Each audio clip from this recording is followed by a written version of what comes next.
ce moment, il y a pas mal de choses qui sont en pause. Étant donné qu'on ne peut plus sortir, qu'on ne peut plus participer à l'économie, notre système politico-économique actuel, il est en pause. Clairement, il se passe presque plus rien au niveau des activités habituelles. Et on est dans une sorte de transition qui a déjà commencé. Ceux qui aiment bien la collapsologie imaginent très bien de quoi je parle. Pour ceux qui ne connaissent pas, la collapsologie, c'est l'étude de l'effondrement, dans le sens où notre société, telle qu'on la connaît, s'effondre petit à petit chaque jour depuis quelques mois maintenant, ne serait-ce qu'avec la crise sociale qui a commencé depuis pas mal de temps maintenant. Les bulles économiques qui attendent d'exploser un peu partout, la crise climatique qui est déjà assez urgente maintenant, et le Covid-19 par-dessus le marché qui fait non, on va tous s'arrêter gentiment et rester chez vous. Donc, du coup, on est à une sorte, pour ceux qui aiment les films de science-fiction, ils doivent savoir un petit peu, avoir une idée de qu'est-ce qui pourrait se passer. Même si dans les films de science-fiction, souvent l'être humain n'est pas à son avantage. Je pense à Walking Dead par exemple, où à la fin il se retrouve à avoir plus peur des êtres humains que des zombies. C'est vrai qu'on a tendance à entendre que l'être humain est foncièrement mauvais, que les changements de toute façon il ne faut plus les espérer maintenant. Oui, sauf que les changements sont permanents, la crise du Covid-19 en est un bon exemple, et on a l'occasion de penser à qu'est-ce qu'on pourrait faire après. Parce que vu que notre système est en pause, on peut en profiter pour faire quelque chose d'autre. Et quoi d'autre? Ça, c'est la bonne question, je suis d'accord avec vous. Qu'est-ce qu'on pourrait faire d'autre? Et à ça, je voudrais commencer par dire, on a tous eu ce matin, souvent un lundi d'ailleurs, où on n'a pas envie de se lever, où on voudrait rester au lit, où on voudrait prendre soin de soi, où on n'a pas envie de voir les collègues de boulot ou les camarades de classe, où on veut juste rester chez nous tranquille et prendre soin de nous. Sauf que notre système actuel, il prend pas ça en compte. Et d'ailleurs, il prend pas beaucoup de nos besoins en compte. Je veux dire, oui, ok, on mange, on peut manger, boire, se reposer et avoir un toit au-dessus de la tête assez facilement, hein, si on a un travail bien sûr, parce que si on n'en a pas, on devient tout de suite une personne sans domicile fixe. Mais du coup, ce que je veux dire avec ça, le fait qu'on a tous vécu cette matinée-là où on ne veut pas sortir, c'est représentatif de quelque chose où le système actuel n'est pas à l'écoute de nos besoins, il est à l'écoute de l'économie. Et moi, ce que je vous propose, c'est des outils pour se mettre tous d'accord, trouver tous ensemble un moyen de faire une transition sur un autre système qui nous conviendrait mieux, qui nous irait mieux, qui serait plus humain, plus à l'écoute de nos besoins aussi, et dans lequel on pourrait peut-être s'épanouir tels les êtres humains que nous sommes. Mais pour ça, c'est vrai qu'il faut prendre nos besoins en compte. Et nos besoins, ceux qui connaissent la pyramide de Maslow le savent, ils sont pas si nombreux que ça. On a les besoins physiologiques, qui est manger, boire, dormir, les besoins du corps en gros. On a les besoins de sécurité, avoir un toit au-dessus de la tête, être en bonne santé, l'entraide aussi, c'est la sécurité. On a le besoin d'appartenance, la mutualité, toujours l'entraide,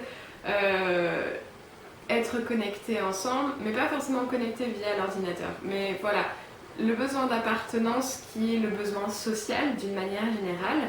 Et les deux derniers besoins, c'est le besoin d'estime de soi et le besoin d'accomplissement. Donc voilà, d'après Maslow et sa pyramide, et je pense que c'est vrai parce que par expérience on n'a pas beaucoup besoin de plus, on a les 5 grands besoins de l'être humain. Donc physiologique, sécurité, appartenance, estime de soi et accomplissement. Et Du coup, si on regarde juste nos besoins, l'être humain est pas si compliqué que ça, hein. On n'a même pas besoin de beaucoup de choses pour être heureux. Il nous suffirait, d'après ses besoins, d'avoir de quoi manger, de quoi boire, une petite maisonnette histoire d'avoir un lieu à nous et un toit au-dessus de la tête au cas où qu'il pleuve, ou n'importe quel ouragan, et d'être ensemble. Et une fois qu'on a tout ça, s'aimer soi-même et faire des choses qui nous font sentir accomplis, ça viendra tout seul. Du coup, moi, j'ai envie de créer un système où on écoute ses besoins, où on écoute nos besoins en tant qu'être humain, surtout nos besoins d'appartenance, parce que c'est vrai que le système actuel nous donne ce dont on a besoin physiologiquement, un petit peu au niveau de la sécurité, mais la liberté de l'appartenance, de l'estime de soi et de l'accomplissement, elle n'est pas là pour tout le monde. Disons que c'est plus facile quand on a de l'argent, mais moi je voudrais le faire accessible pour tout le monde. Parce que c'est pas normal qu'une élite ait le droit au bonheur tandis que le reste survit. J'en ai marre de survivre, j'ai envie de vivre. Et je pense que je ne suis pas la seule à ce niveau-là. Mais du coup, pour trouver une société qui remplit nos 5 besoins que je viens de citer, il va falloir qu'on se mette d'accord, qu'on se regroupe, qu'on fasse quelque chose ensemble.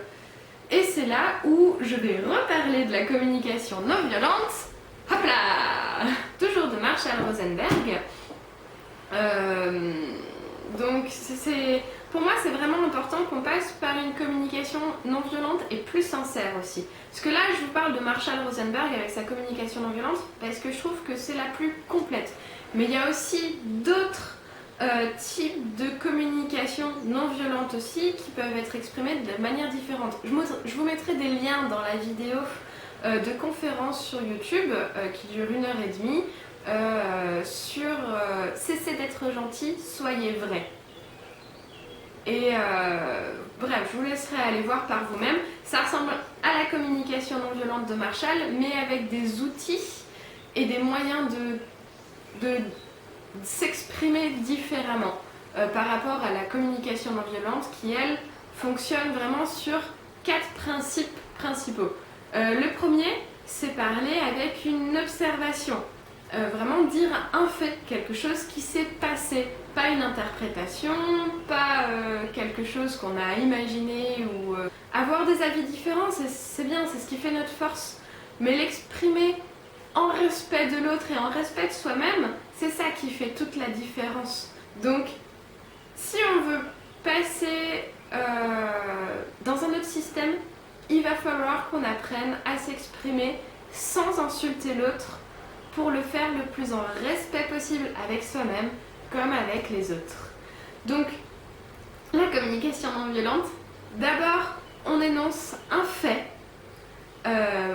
les incendies en Australie, on énonce une émotion, mon rendu très triste, on énonce le besoin qui est comblé ou non, parce que mon besoin de savoir les Australiens en sécurité n'était pas comblé.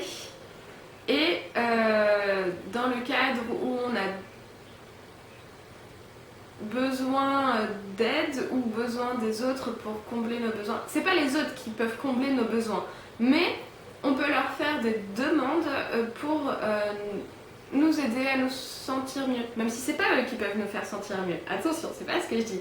C'est juste que le mieux, c'est que vous regardiez la conférence que je vais mettre en description dans la vidéo ou que vous lisiez le livre, ou les deux, hein, c'est bien aussi. Mais voilà, c'est ces 4 étapes, observation, expression d'un sentiment, expression d'un besoin et expression d'une demande si on a un besoin qui n'est pas comblé. Voilà, c'est ça. Cette demande, ça peut être vraiment n'importe quoi. Il faut juste pas que l'autre le prenne mal et que si l'autre n'accepte pas notre demande, qu'on l'insulte pas en fait, qu'on accepte le fait qu'il ait le droit de dire non. Et d'ailleurs, dans la communication non violente de Marshall Rosenberg, c'est pour ça que je vous conseille celui-là en particulier, Marshall explique comment écouter un non. Parce que quand quelqu'un dit non à quelque chose, c'est surtout qu'il ne peut pas souvent faire ça. Et en entendre un non en communication non violente, c'est entendre pas le non, mais pourquoi pas un oui. Et ça, c'est différent. Pareil pour la demande, toujours demander en action positive, plutôt que dire « Ne sortez pas de chez vous à cause du Covid-19 !» Eh bien, le Covid-19 étant là, mon envie de sécurité pour le peuple français va me faire vous demander de rester chez vous afin de ne pas propager le virus. Voilà, action positive, demande d'action positive, on est plus enclin à répondre positivement dans le sens où on sait ce que la personne veut plutôt que dire « Restez tous chez vous, ne sortez pas, ne faites pas ça, c'est pas bien parce qu'il faut pas propager le virus !» Que des actions négatives, et au final, avec des actions négatives, on sait pas trop à quoi s'en tenir. On sait qu'on peut pas faire ça, mais c'est comme les génies. Vous savez, je voudrais 300 millions d'euros, et au final, on se retrouve avec un gros chameau qui vaut 300 millions d'euros parce qu'on n'a pas été assez précis dans notre question. Et ben, les demandes négatives de ne sortez pas de chez vous, ne propagez pas le virus, c'est tellement pas clair que ça peut laisser plein d'autres options. Tandis que si on fait restez chez vous s'il vous plaît, là on sait ce qu'on nous demande. Simple. Les autres types de communication non violente mais toujours aussi sincère comme ce que je vous mettrai dans la description de la vidéo, c'est d'être gentil, soyez vrai. Pour moi c'est un outil de base qu'il faut que l'on utilise pour pouvoir créer une autre société. Parce que on peut avoir des milliers d'idées dans la tête pour créer autre chose. Si on ne change pas notre manière de communiquer entre nous et si on ne change pas notre manière d'être entre nous, eh ben on va vite se retrouver avec beaucoup de difficultés. Voilà, comme Walking Dead, l'homme est un loup pour l'homme, l'homme est foncièrement mauvais, même si j'y crois pas, notre vocabulaire l'exprime différemment avec toute la violence qu'on y met dedans et tous les jugements aussi. Donc, si vous avez envie de changer quelque chose, si vous avez envie d'un mouvement, de quelque chose, d'une société qui corresponde mieux à vos besoins et à vos émotions qui en découlent, je vous propose de passer par ces petites étapes, de réapprendre à communiquer afin qu'on se mette tous d'accord sur un système qui pourrait nous aider. Voilà, bonne journée!